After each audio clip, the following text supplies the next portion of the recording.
بسم الله الرحمن الرحيم الحمد لله رب العالمين والصلاة والسلام على أشرف الأنبياء والمرسلين محمد رسول الله صلى الله عليه وعلى آله وصحبه وسلم تسليما كثيرا كثيرا. Amma ba'du, my brothers and sisters, in our uh, class on Tazkiyya Nafs, one of the most important things is to put ourselves in perspective, to think about what in English we call the ego, which is a sense of yourself.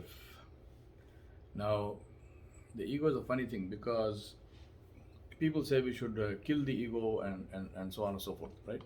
But you cannot kill the ego for the simple reason that the ego is yourself.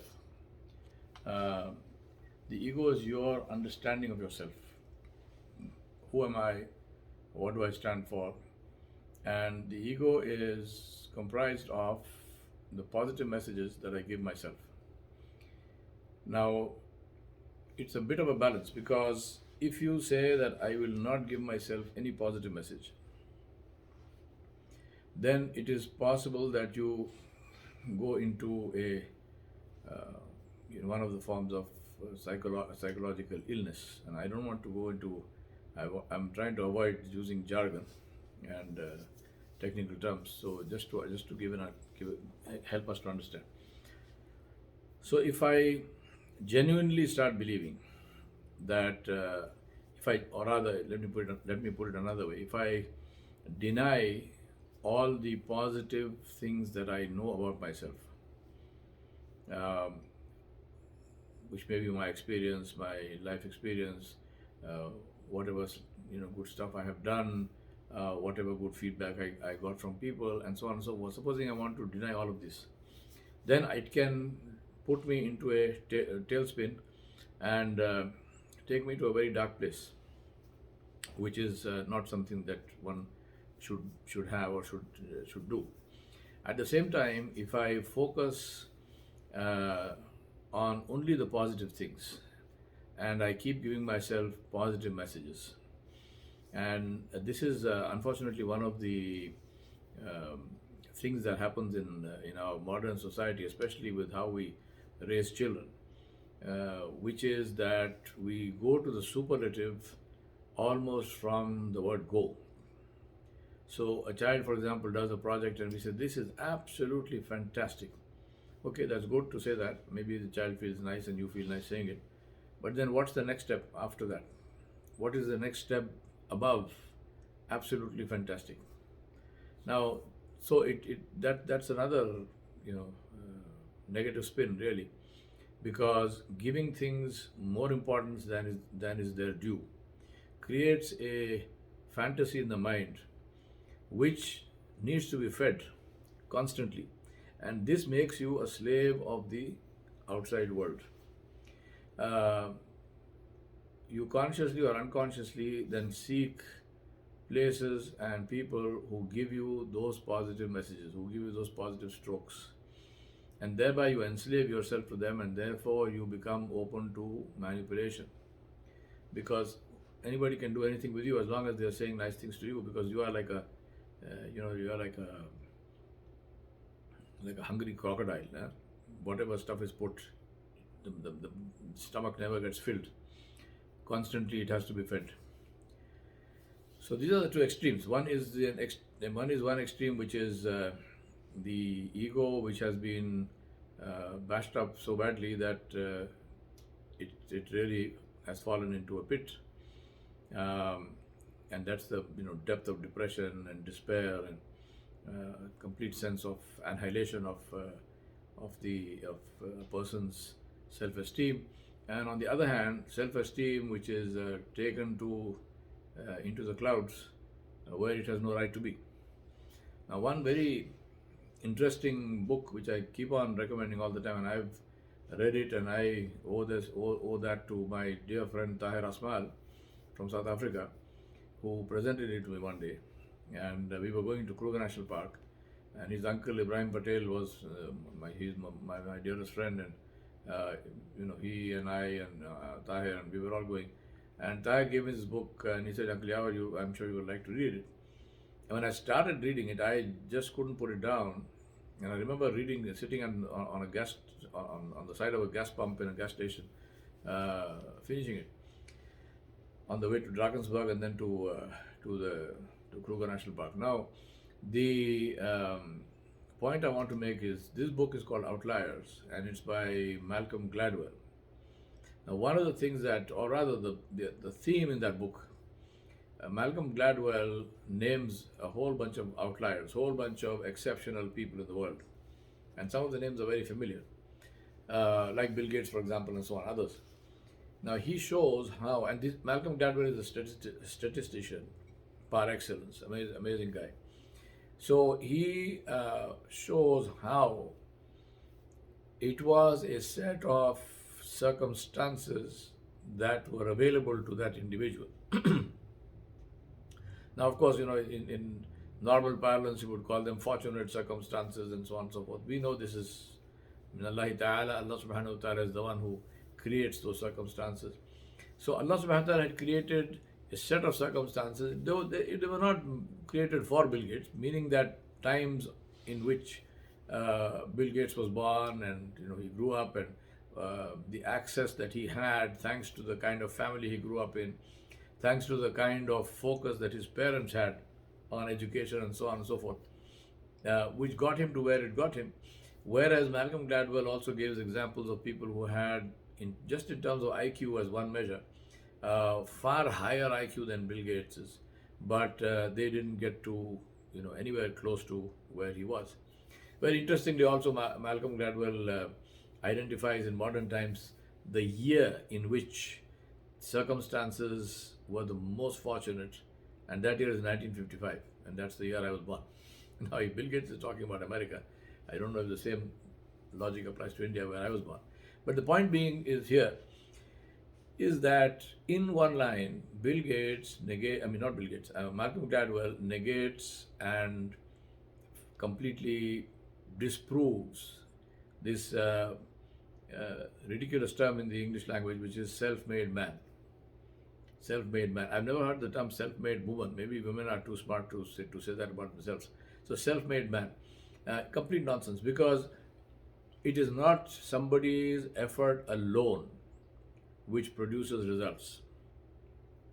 As I say, it is true that it is your effort which led you to where you are, but remember that some of that effort, if not a lot of it, was made standing on somebody else's shoulders.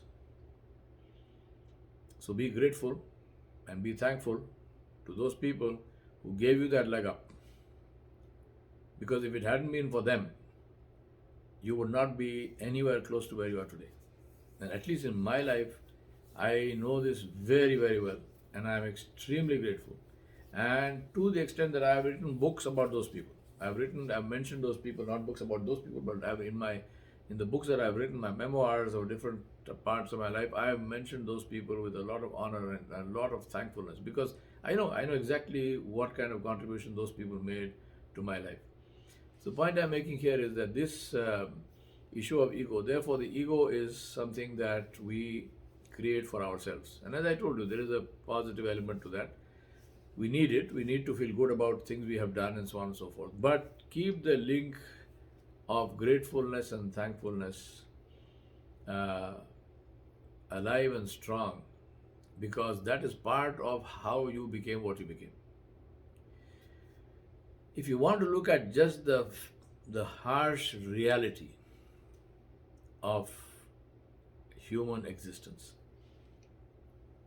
it is that when a child is conceived, when the droplet of sperm is ejected, then both the father and the mother make ghusl. They have a bath. So our origin is a unclean drop. Rasulullah Sallallahu Alaihi Wasallam said this, Allah Subhanahu Wa Ta'ala said this. And that is that's your origin. Your origin, who are you? I am that unclean drop. And it was so unclean that both the parents had to make ghusl, otherwise they did not have tahara. Then imagine that after I was born, within a few days if I had died? Who would they say died? May Allah subhanahu wa ta'ala protect everyone from this. But we know that many people, their children, die in infancy. So the child is, 2 days old, 3 days old, and died. Who do they say died? They say so and so's child died. There is no name because the child has not been named yet. They say so and so's child died. And then, remember, you lived a long life, great achievements, immense amount of knowledge, wrote books, taught books, whatnot. And then I die.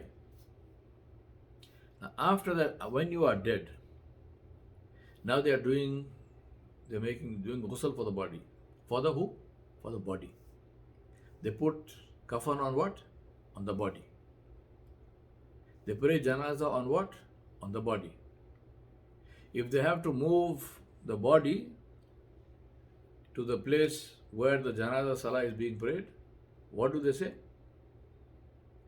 They say, bring the body. Bring the janaza. They don't say Yawar Baig ko laiye. They don't say bring Yawar Baig. They say bring the janaza. What do they put in the grave? The body. So what is our reality? Our reality is somebody who, when I was conceived, my parents took a bath. Who, when I was born, I had no name. Until I was named, I had no name. If I had died, I would have died as so-and-so's child, so-and-so's baby. And no matter what I achieved in life, when I die, I am called a body. I lose not only the clothes on my body, my wealth, my whatever material I have, I even lose my name. And then the, within quotes, funny situation is that if you lived a good life and you were, if you lived a bad life and if you were some lousy piece of action which people hated, and you drop dead and you die, then obviously you will not be mentioned because nobody wants to talk about somebody who was a painful creature. But equally true, if you were a wonderful person and everybody loved you, they still would not mention you, at least before your near and dear ones, because they don't want them to cause pain. They don't want that to cause pain to those people. They would say, don't mention him to his wife, to his husband, to her husband, to their children, because they will cry. So your name gets wiped off from the face of the earth. It is true that if you did some things and in terms of your actions and so on, some of that remains and so on. That's how we have history, that's how we talk about people. But I'm just saying average individual, names are forgotten. We had a very graphic experience of this, where somebody asked for the grandmother's name, and you can try this as an experiment. Ask in your family, ask people for the name of their grandmother or great grandmother, somebody who's passed away maybe. So you say, what was your great grandmother's name? I'm saying grandmother because the women's names are usually used less and they tend to disappear faster for no reason. They are the equal, if not greater, contributors to the offspring, but it goes. Same thing happens to the grandfathers. But ask for the great grandmother's name. See how many people know it. Great grandmother is what? 2 generations, right? Great grandmother, grandmother, and your mother. Great grandfather, grandfather, your father. So 2 generations up from you, name is gone. Nobody knows who that was. Let's look at another aspect. This whole pride that we have I'm so learned, I'm an expert, I'm a physician, I'm a doctor, I'm a chancellor of a university, I'm a president of the country, whatever you are. I'm great Hafiz Quran, I'm this Mufti, I'm this great religious scholar, right? One little imbalance, I'm not talking about having head injuries and accidents, I'm saying one little imbalance in potassium in your blood, and you start talking gibberish. All your knowledge vanishes, disappears. Just a little imbalance. And that imbalance can happen for a multiple number of reasons. You start talking gibberish. All your knowledge is gone.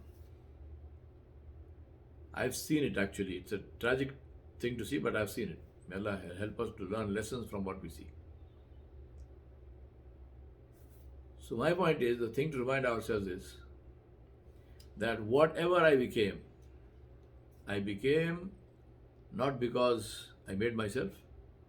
I became because of the mercy of Allah subhanahu wa ta'ala, who caused a certain set of favorable circumstances in my life, who faced me with certain challenges and then extracted me from those challenges in safety so that I learned something and I didn't perish in the challenge,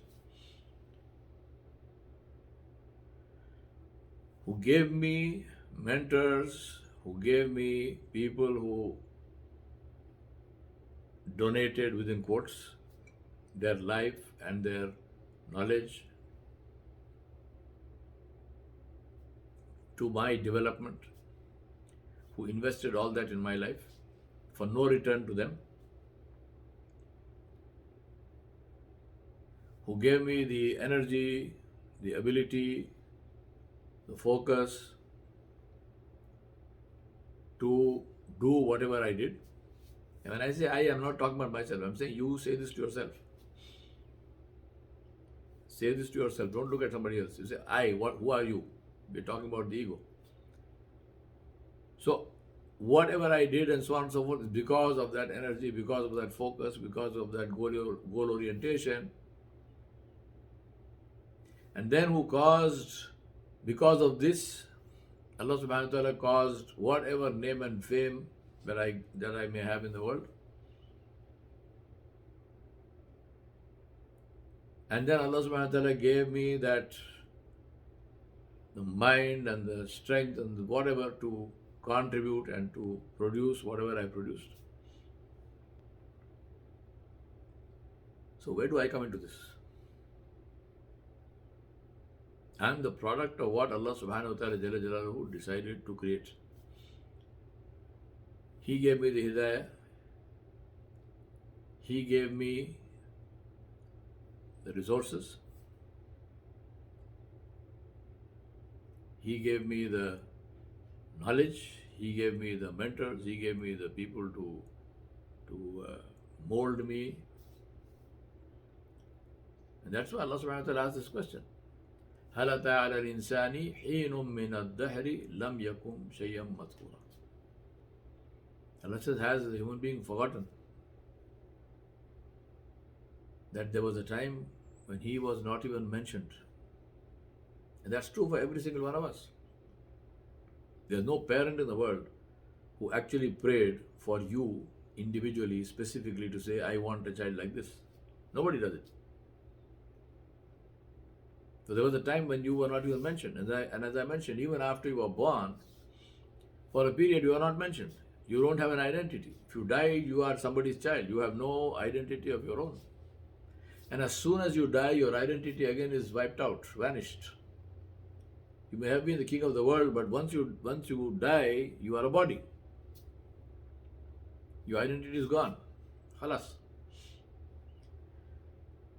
And that's the reason why Ibrahim alayhi salam, the ayat in the Quran, where Ibrahim alayhi salam says, He created me, He feeds me. When I am hungry, He feeds me.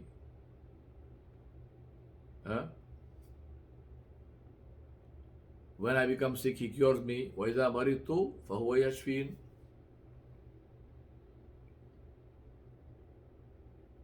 وَيُطْعِمُونِي وَيُسْقِينِ. He is the one who feeds me and gives me to drink. So the Anbiya alayhi salam, they teach us where to ascribe this thankfulness to.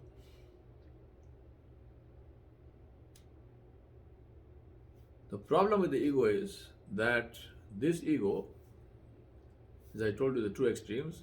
If you deny it completely, you fall into in a bad place. But if you feed it, then it takes you to a worse place, which is the level of arrogance. Then it is me and mine and so on and so on and so forth. I am this so and so, I am this so and so, I am so and so. If you talk to somebody, you ask them, who are you? Usually, people will define themselves as the job, as the role that they are playing at that time. So, who are you? I am the president of this country. Who are you? I am the director of this institute.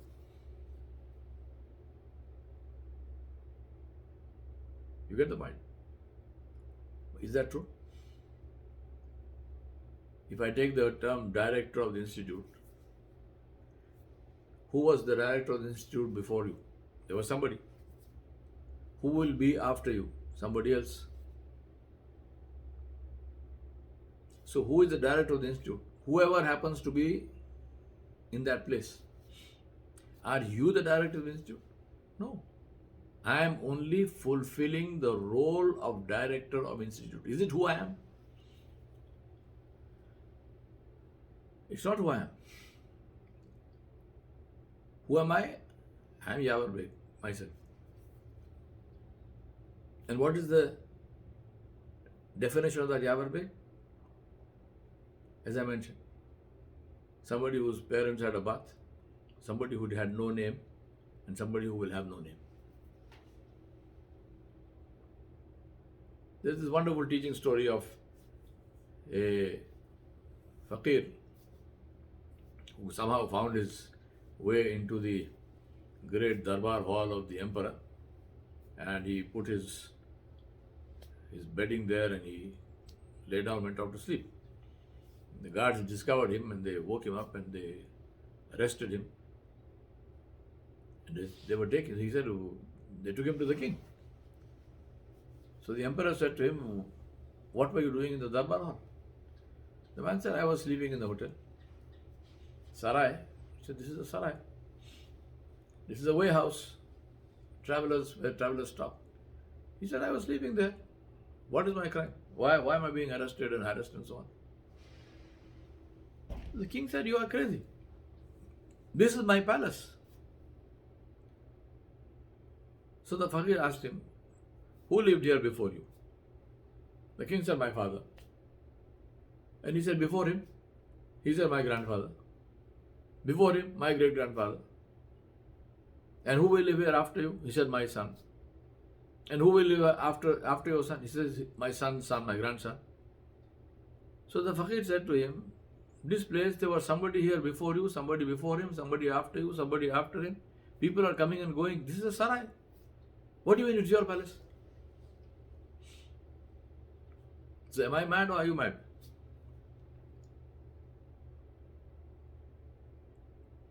My brothers and sisters, I remind myself constantly about this. That this little span of life we have, Allah has given us the control. We can choose to live it any way we like. Any way. La ikraha fid din. There is no compulsion in religion. We are not forced to be successful. We are not forced to be failures. We are not forced to go to Jannah. We are not forced to go to Jahannam. Everything is in our control. What we do have is a time span, the duration of which we don't know. It can end at any time. What we do know is that it will end. It is not something that continues.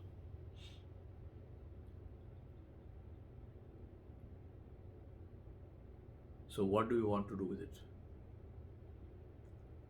The reason I am talking about this in the middle of the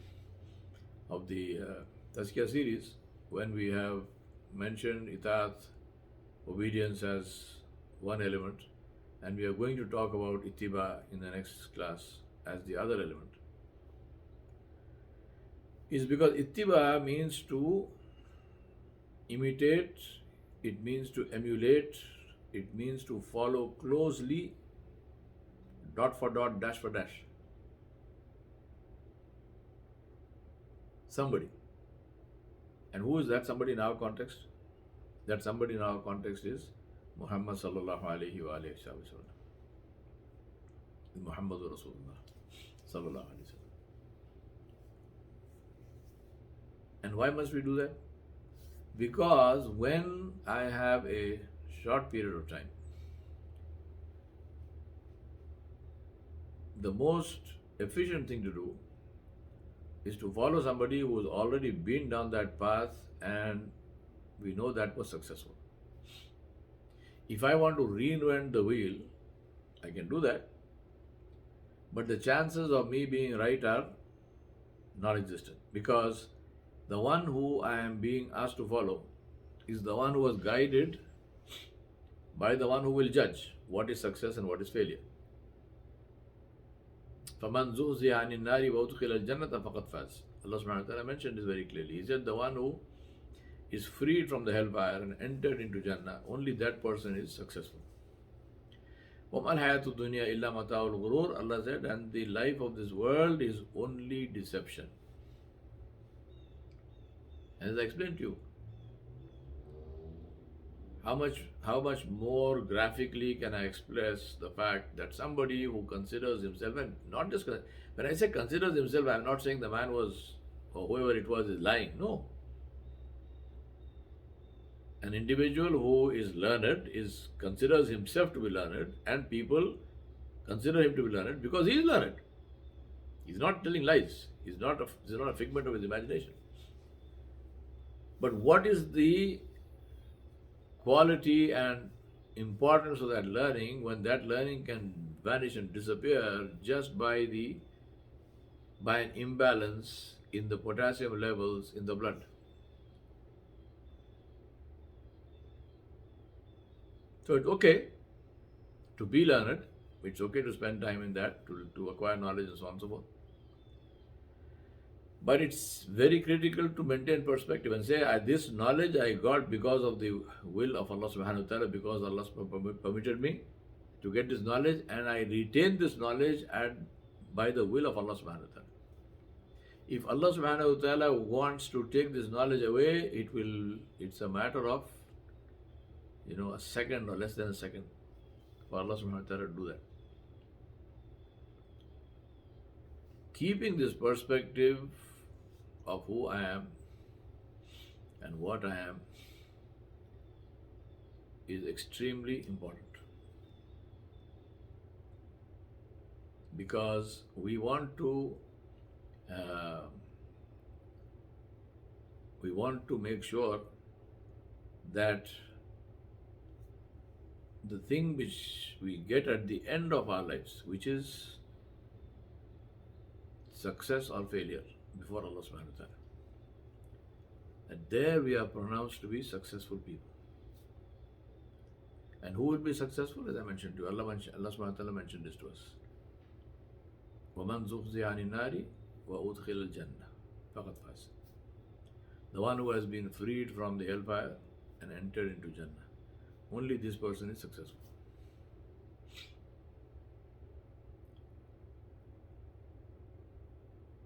And the surefire way, the absolutely certain path that leads to that success is the path that Rasulullah sallallahu alaihi wasallam walked on.